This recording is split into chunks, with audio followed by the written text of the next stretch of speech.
Hi friends, ये है BTech bro और आज के इस वीडियो में आपसे बहुत ही इंपॉर्टेंट टॉपिक पे बात करने वाला हूँ। वो है मेथड ऑफ जॉइंट्स। ये जो मेथड ऑफ जॉइंट्स है ये ट्रस को सॉल्व करने का मेथड है। इससे पहले मैंने आपको मेथड ऑफ सेक्शंस के बारे में बताया था और अगर आपने वीडियो अभी तक नहीं देखी है तो मैं कार्ड्स में मेंशन कर रहा हूँ, ऊपर आप जाकर देख सकते हैं। और अगर आपको इंट्रोडक्शन नहीं पता कि ट्रस होते क्या है तो उसकी भी वीडियो मैंने कार्ड्स में डाल रखी है। तो चलिए फिर शुरू करते हैं। इससे पहले कि मैं आपको मेथड ऑफ जॉइंट समझाऊं उससे पहले आपको दो चीजें पहले पता होनी चाहिए, यानी आपकी प्री रिक्विजिट्स। प्री रिक्विजिट्स क्या है? How to calculate moment of a force and how to calculate the equilibrium conditions. ये अगर आपने पहले पढ़ा हो कि किस तरीके से मोमेंट निकालते हैं किसी फोर्स का, जो है आपका force into its perpendicular distance, और जो आपकी इक्विलिब्रियम कंडीशंस आती हैं यहाँ पर वो है आपकी एक्स एक्सिस के लोग जितने फोर्सेज है उनका समीशन जीरो, वाई एक्सिस के अलॉन्ग जितने फोर्सेज है उसका समीशन जीरो, और जो मोमेंट है about any point equal to zero. ये जब होता है जब आपकी इक्विलिब्रियम कंडीशन होती है, यानी जो आपकी ऑब्जेक्ट है उसके अंदर कोई मोशन नहीं आ रहा है। अब आते हैं इसके सॉल्विंग मेथड पर। बेसिकली जो मेथड ऑफ जॉइंट्स बोलते हैं इसके अंदर हम जॉइंट्स को लेते हैं, यानी जो आपके ट्रस है उसके जॉइंट्स को कंसीडर करते हैं और उसकी कंसीडरेशन के बाद हम उसमें फोर्सेस को बैलेंस करते हैं। तो यहां पर मैं आपको स्टेप बाय स्टेप अप्रोच बताऊंगा, फिर एक एग्जांपल सॉल्व करके बताऊंगा जिससे कि आपको जो सॉल्विंग मेथड है क्लियर हो जाए, और साइड बाय साइड कंपेयर भी करूंगा जिससे कि आपको पता चलेगी क्या स्टेप में क्या करा था। तो चलिए सॉल्विंग मेथड पर जब हम आते हैं तो पहला आता है we calculate the reaction forces R A and R B by the help of moments of a force. अब जो आर एंड आर बी यानी आपके रिएक्शन फोर्सेज है, जो आपकी मान लीजिए आपका ट्रस जमीन पर है तो उससे जो रिएक्शन लगेगी ऊपर उसको कैलकुलेट करेंगे। अगर वो नहीं दे रखी है तो ही करेंगे और अगर दे रखी है तो कोई जरूरत की बात नहीं है। अब आता है then we consider a joint that has two links attached where one force acting on the joint is known. अब हम इस तरीके का कोई पॉइंट चूज करेंगे जिसके अंदर हमें बेसिकली हमें एनालिसिस को आसान बनाना है। और हम कैसे बना सकते हैं एनालिसिस को आसान? हम कोई ऐसा पॉइंट पकड़ेंगे, एक ऐसा जॉइंट पकड़ेंगे जिसके अंदर कम से कम लिंक अटैच हो, और मिनिमम नंबर ऑफ कितने होते हैं? दो ही होते हैं। तो हम एक ऐसा जॉइंट ढूंढेंगे जिसके अंदर सिर्फ दो ही लिंक अटैच होंगे, जिसपे दो लिंक अटैच होंगे, क्योंकि उससे हमें आसानी से उन दोनों फोर्सेस की वैल्यूज पता चल जाएंगी। अब आते हैं then calculate those forces on the joint and by taking और एज्यूमिंग डायरेक्शंस। हमें यहाँ पर डायरेक्शन एज्यूम करनी है। क्यों करनी है? क्यों इसलिए करनी है क्योंकि हमें बेसिकली टेंसाइल और कंप्रेसिव फोर्सेस के बीच में डिफरेंशिएट करना है। अगर हम टेंसाइल फोर्सेस की बात करते हैं तो वो फोर्सेस जो किसी बार को खींचती हैं, यानी किसी बार को खींचना, उसे कहेंगे हम टेंसाइल। और अगर कोई चीज दबा रही है किसी बार को, जो फोर्सेस दबाती है बार को, उसे कहते हैं कंप्रेसिव। तो यहां पर हम डायरेक्शन कोई भी एज्यूम कर सकते हो अपनी मर्जी से। अगर वो साइन नेगेटिव आता है तो आप उसकी ऑपोजिट डायरेक्शन ले लेंगे। ठीक है, लाना तो आपको पॉजिटिव में ही है सारे आंसर, लेकिन आपको साइन सिर्फ ये सिग्निफाई करेगा कि वो आपने जो डायरेक्शन ली थी वो सही ली थी या गलत ली थी। अगर आपने गलत ली है तो माइनस आएगा, अगर सही ली है तो प्लस आएगा, और जैसी भी ली है उस हिसाब से आप टेंसाइल और कंप्रेसिव को क्लासिफाई कर देंगे। अब आता है then select another joint such that some of the forces are given और previously calculated, then calculate other forces by suitable direction. अब यही वाली बात हम दूसरे पॉइंट्स पर भी लागू करेंगे कि हम कोई ऐसा पॉइंट चूज करेंगे या तो उसमें कम से कम लिंक ज्वाइन हो, यानी दो, या फिर हम कोई ऐसा पॉइंट चूज करेंगे जहां पे हमें दो या दो से ज्यादा पहले से ही पता हो। मान लीजिए उसमें चार लिंक अटैच है, किसी एक जॉइंट से चार लिंक बाहर निकल रहे, उसमें हमें दो पता है, तो हम ऑब्वियसली बात है उन दोनों की जो बाकी के दो बचे हुए हैं उनकी फोर्सेस भी निकाल सकते हैं। दो इक्वेशन आ जाएंगी आराम से और वो सॉल्व हो जाएंगी। अब पता है this process is done until all forces are calculated. अब ये तो हो गई आपकी सॉल्विंग मेथड और प्री रिक्विजिट्स। अब आते हैं ट्रिक पर। अगर मान लीजिए आपके ये चार मैंने लिंक ले रखे हैं, A B, B C and C D.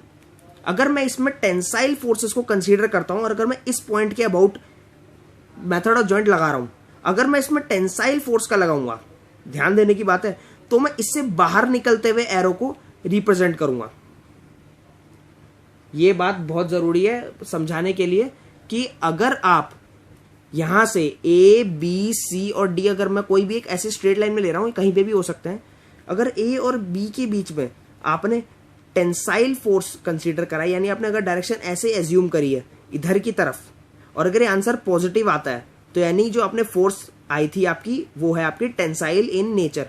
अगर ये अंदर की तरफ आती है तो ये हो गई आपकी कंप्रेसिव, यानी नेगेटिव आंसर आएगा इसका, और इसको आपको चेंज करना पड़ेगा। मतलब बेसिकली आपका अगर आपने डायरेक्शन इधर ली, आपका आंसर नेगेटिव में आया, यानी आप इसकी साइन बदल दोगे, यानी इधर की तरफ कर दोगे, यानी फिर ये हो जाएगा आपका कंप्रेसिव फोर्स। अब अगर आप यही फोर्स को, जो आपने ये वाला फोर्स लिया, मान लीजिए आपने ये लिया था टेंसाइल फोर्स जिसका नाम था टी, अगर आप इस पॉइंट पे लेते तो इस पॉइंट पे जो बाहर की तरफ निकलेगा वो भी टी ही होगा, क्योंकि ए बी एक ही बार है, एक बार पे एक ही टेंसाइल फोर्स लगेगी या कंप्रेसिव फोर्स लगेगी, डिपेंड करता है क्या क्वेश्चन है। तो जैसे अगर आपको ए बी बार दे रखा है, अगर उसमें ए से बाहर निकलता हुआ टेंसाइल है तो बी से भी बाहर निकलता हुआ टेंसाइल रिप्रेजेंट होगा। अगर मान लीजिए आप कंप्रेसिव का ले लेते हैं, कंप्रेसिव के अंदर मान लीजिए बी पे कंप्रेसिव फोर्स लग रही है तो बी की तरफ फोर्स लगेगी, इसमें ए से बाहर की तरफ लग रही थी, अगर इस पे टेंसाइल लगी होती तो ए बी से बाहर होती, लेकिन कंप्रेसिव की वजह से बी की तरफ है, तो यहाँ पे भी सी की तरफ जो फोर्स होगी वो होगी आपकी कंप्रेसिव। तो ये हो गई आपकी ट्रिक। अब आगे चलते हैं न्यूमेरिकल पर। अब हम आ गए सीधा न्यूमेरिकल पर या फिर एग्जाम्पल पर। सीधा शुरू करते हैं क्वेश्चन को। A truss of span 5 metre is loaded as shown, find reactions and forces in the members of the truss. अभी एक क्वेश्चन दे रखा है आपको, इसके अंदर 5 मीटर का स्पैन दे रखा है, यानी जो आपको ये वाली जो लेंथ दे रखी है टोटल, ये आपको 5 मीटर दे रखी है, ठीक है। अब आपको क्या निकालना है, इसमें निकालना है reaction and forces in the members of truss, यानी हर मेंबर पर फोर्सेस एंड जो आपकी रिएक्शंस है R A and R B. तो उसको निकालें कैसे, पहले हम रिएक्शंस को निकालें, क्योंकि जब तक हमें सारी फोर्सेस नहीं पता होंगी हम मेंबर्स के अंदर फोर्स नहीं निकाल सकते। तो R A and R B निकालने का क्या तरीका है, मोमेंट वाला तरीका, कि किसी भी एक पॉइंट या तो ए या बी की अबाउट मोमेंट ले लेंगे और देन फिर उसको हम सॉल्व करके, क्योंकि इसके अबाउट मोमेंट इसी आर ए का तो जीरो हो जाएगा, यानी खाली एक वेरिएबल बचेगा और आपको इसकी टर्म्स में इक्वेशन मिल जाएगी और आपका आर बी आ जाएगा। तो कैसे निकालेंगे, पहले फिगर को देख लीजिए, फिर अब आइए consider triangle A B D, यानी जो आपका बड़े वाला ट्राइंगल है। इसके अंदर जब ये 60 है और ये 60 है तो ये भी 60 होगा, और ऑब्वियस सी बात है अगर आप ध्यान से देखें तो ये राइट एंगल ट्राइंगल बन रहा है, जिसपे एंगल जो डी है, ये वाला जो होल एंगल डी है ये 90 डिग्री है। तो ए डी, यानी अगर हम बात करें ये वाले उसकी, ये जो वर्टेक्स है इस इक्विलेटरल ट्राइंगल का या फिर इस पूरे रेक्टेंगल ट्राइंगल का जो ए डी है, ये क्या हो जाएगा, ए बी कॉस 60, यानी ए बी का cos 60, यानी ये। अब the distance of line of action, क्योंकि जब हम किसी फोर्स को कंसीडर करते हैं और उसका मोमेंट निकालते हैं तो उसको निकालने का क्या तरीका है, आप फोर्स को लीजिए देन उसकी परपेंडिकुलर डिस्टेंस निकालिए किसी भी एक पॉइंट से। मान लीजिए मैंने ए पॉइंट को रेफरेंस लिया है तो उसकी जो परपेंडिकुलर डिस्टेंस होगी इस फोर्स की इस पॉइंट के अबाउट वो क्या होगी। अगर आप ध्यान से देखें तो सिंपल सी बात है, जो इसकी होगी वो होगी ये वाला जो डिस्टेंस है, ये जो डिस्टेंस होगी ये होगी आपकी लाइन ऑफ एक्शन जो है आपकी, ये परपेंडिकुलर डिस्टेंस होगी इस फोर्स की अबाउट ये। तो इसको हम निकाल लेंगे सिंपल ज्योमेट्री से और ये आंसर आ रहा है आपका ए डी कॉस 60 या फिर 1.25 मीटर। ये 5 मीटर था और ये दो इक्विलेटर ट्राइंगल है, मतलब ये 60 है 30 है, तो ऑब्वियस सी बात है 2.5 और 2.5 में डिवाइड हो जाएगा। अब आते हैं now consider triangle A C D. इस ट्राइंगल में अगर हम कंसीडर करें तो BC की वैल्यू 5 माइनस 2.5, वही वाली बात है कि आप इसकी वैल्यू भी निकाल लेंगे और इसकी वैल्यू भी निकाल लेंगे। इस क्वेश्चन के अंदर दोनों की वैल्यू बराबर आ रही है। आगे चलते हैं। नाउ इन ट्राइंगल CEB, यहां पे हम CEB की बात कर रहे हैं। CEB भी एक राइट एंगल ट्राइंगल है। Angle CEB 90 degree, angle CEB 90 degree.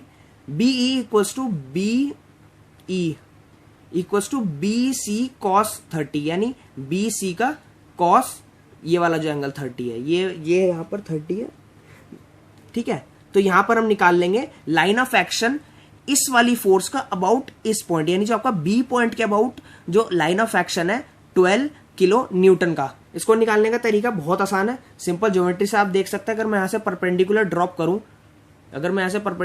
करूं, तो ये वाला एंगल 90 बनेगा और ये वाला एंगल 30 बनेगा। तो अगर आपको ये वाली वर्टेक्स पता है तो आप आराम से ये वाली वर्टेक्स निकाल सकते हैं सिंपल ट्रिग्नोमेट्री का यूज करके। तो यहीं पर मैंने करा है और इसका आंसर आपका आ रहा है 3.125। ये आ रहा है ए पॉइंट से, क्योंकि मैंने बी से निकाली।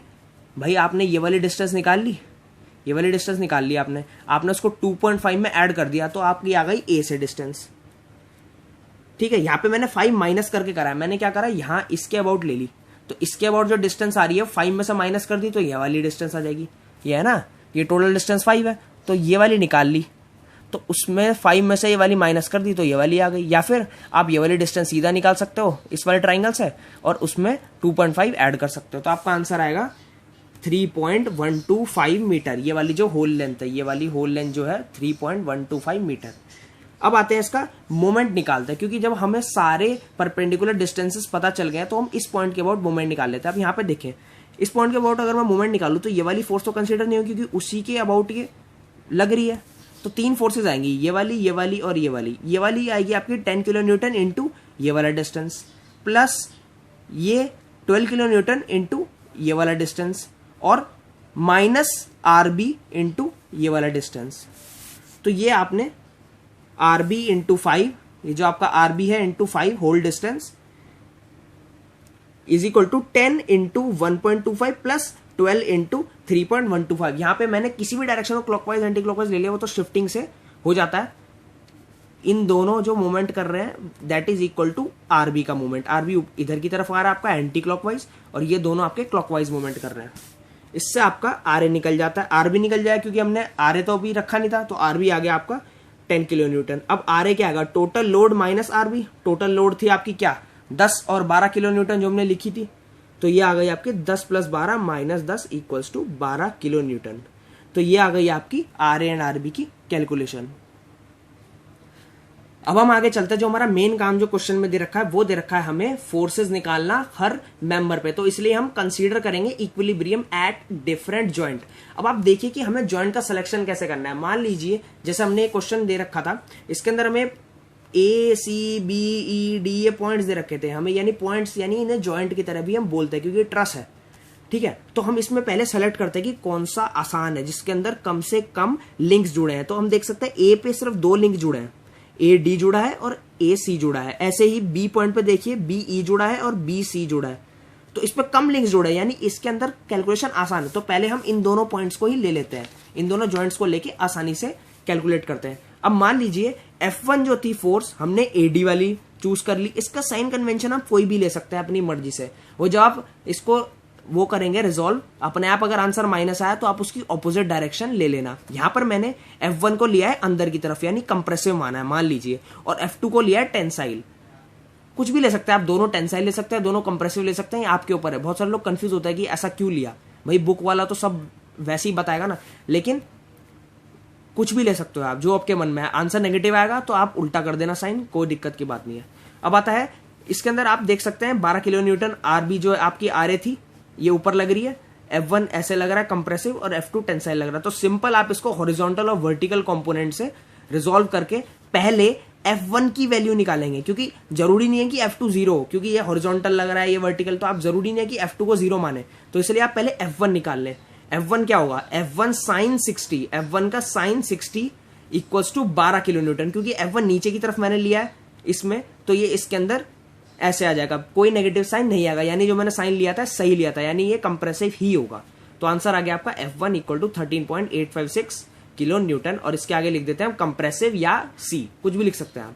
अब आते हैं हॉरिजॉन्टल। अब जब आपको F1 पता चल गई तो आप F1 को पहले लिख देंगे, F1 को पहले लिख देंगे, जो भी इसकी वैल्यू होगी 13.856। अब देन इसको आप हॉरिजॉन्टली जब आप रिजॉल्व करेंगे तो इसका कंपोनेंट आएगा, यानी इसका कॉस कंपोनेंट F2 के बराबर होगा, यानी F2 equal to F1 cos 60, cos ये 60 हो गया ना, तो आ गया आपका F2 इतना। अब ये क्योंकि पॉजिटिव ही आ रहा है अभी, यानी मैंने जो साइन लिया था वो सही लिया था, ये आ गया आपका टेंसाइल। अब ऐसे ही जॉइंट B पे चलते हैं। ये जो जॉइंट B है, पहले हमने ये लिया था, अब ये वाला जॉइंट लेंगे B। यानी पहले हम चेक कर लेते हैं कि हमारी कौन कौन सी फोर्सेस निकल चुकी है, किस किस मेंबर की। हमारी इसकी फोर्स निकल चुकी है, टिक कर लेते हैं, और इसकी निकल चुकी है। अब हमें इससे इन दोनों की निकलेगी आराम से, तो निकाल लेते हैं। भाई इसके अंदर मैंने तुम्हारी कंफ्यूजन को दूर करने के लिए दोनों बाहर की तरफ ले लिए, एज्यूम कर लिया कि दोनों के दोनों आपके टेंसाइल है, मान लिया। तो F3 फोर्स है ऑन BE और F4 है फोर्स ऑन BC। तो आगे आपका वर्टिकल फोर्सेस रिजॉल्व करते हैं। ये देख सकते हैं आप, ये ऊपर जा रहा है और इसका कंपोनेंट भी ऊपर ही जाएगा। इसका जो साइन कंपोनेंट होगा F3 sin 30 होगा। दोनों को अगर मैं ऊपर ले जाऊं तो ये नेगेटिव आ जाएगा, क्योंकि दोनों के समीशन तो 0 होना चाहिए। तो F3 equal to -20 kilo Newton, यानी जो मैंने डायरेक्शन ली है गलत ली है, ये जो डायरेक्शन ली है गलत ली, क्योंकि इसका आंसर नेगेटिव आ रहा है, तो इसको मैं पलट दूंगा। ये चीज ध्यान रखने की, अगर आपका आंसर नेगेटिव आता है तो आपको डायरेक्शन पलटनी, ये नहीं डरना कि आपका आंसर गलत है। तो ऐसे ही आपका ये आ गया आंसर F3 का।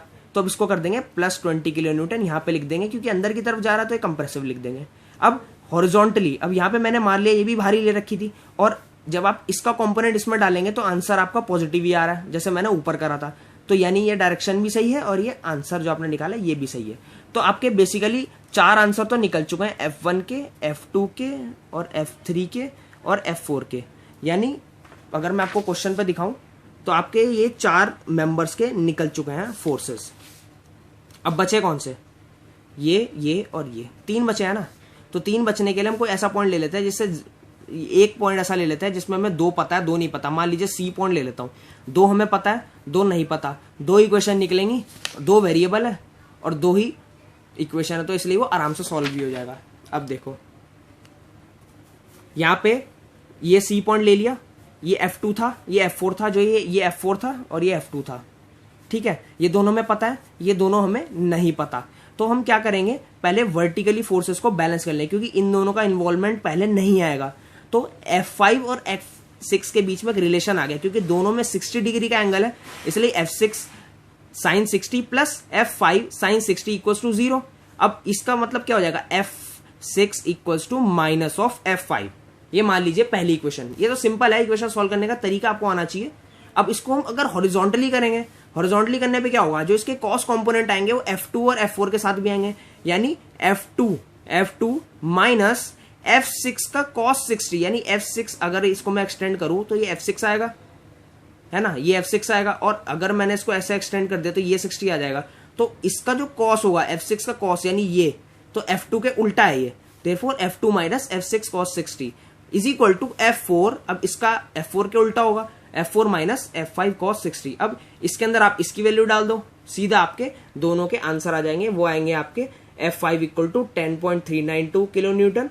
अब क्योंकि आंसर पॉजिटिव ही आ रहा है F5 का, तो यानी आपने डायरेक्शन सही ले रखी है। अब इसके अंदर क्या आ रहा है, F6 के अंदर आंसर नेगेटिव आ रहा है मेरा, मैंने दोनों को कंप्रेसिव ले लिया था, तो आपका आंसर यहाँ नेगेटिव आ रहा है, यानी मैंने F6 की डायरेक्शन गलत ले रखी है। तो यहाँ पे मैं चेंज कर दूंगा इसकी डायरेक्शन, और यहाँ कर दूंगा पॉजिटिव, और यहाँ कर दूंगा टेंसाइल। आई ना बात समझ में? ये चीज आपको समझनी है कि प्लस माइनस का क्या रोल है। अब आते हैं, पहले देख लेते हैं कि क्वेश्चन में हमारे कौन कौन से हो गए हैं। ये तो सारे हो गए थे, अब ये 2 हो चुके हैं। अब बचा ये वाला। अब इसके लिए आप E पॉइंट ले लो, आराम से E पॉइंट ले लो।